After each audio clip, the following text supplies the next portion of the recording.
চলে গিয়েছিলাম কলকাতার বিখ্যাত সার্দার্ন অ্যাভিনিউ লেক কালীবাড়িতে। এখানে মায়ের রূপ অপূর্ব, মা পূজিত হয় দক্ষিণা কালী রূপে। দেশভাগের ঠিক 2 বছর পর তান্ত্রিক সাধক হরিপদ চক্রবর্তী এই স্থানে মা কালীর সাধনা শুরু করেন। তখন এই এলাকা ছিল প্রায় জনমানব শূন্য। একটি ছোট্ট পাতার কুটিরে শুরু হয় মায়ের সাধনা। লেক কালীবাড়ির ইতিহাসে সবচেয়ে গুরুত্বপূর্ণ অধ্যায় ছিল পঞ্চমুণ্ডির আসনে বসে সাধনা। তান্ত্রিক শাস্ত্র অনুযায়ী 5টি মুণ্ডির প্রতীকের ওপর নির্মিত এই আসনে বসেই হরিপদ চক্রবর্তী দীর্ঘদিন সাধনা করতেন।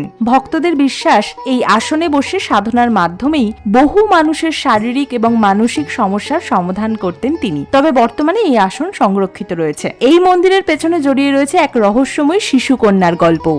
জানেন, লোককথা এবং মন্দিরের ইতিহাস থেকে জানা যায় একসময় একটি ছোট্ট মেয়ে হরিপদ চক্রবর্তীর কাছে আসত।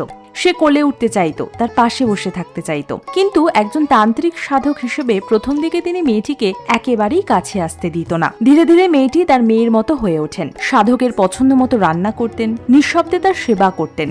শোনা যায় মেয়েটি সাধকের মনের কথা আগে থেকেই বুঝতে পারত। একদিন কোনো কারণে সাধক মেয়েটিকে বকাঝকা করেন। স্বাভাবিকভাবে মেয়েটি অভিমান করে চলে যায়। মেয়েটিকে খুঁজে না পেয়ে সাধক গভীর শোকে ভেঙে পড়েন। জনশ্রুতি অনুযায়ী এরপর একদিন রাতে স্বপ্নে সেই শিশুকন্যা এসে সাধককে জানায় এতদিন যার সাধনা করে তিনি জীবন কাটিয়েছেন সেই মা কালী মেয়েটির রূপ ধরে তার সেবা করছিলেন।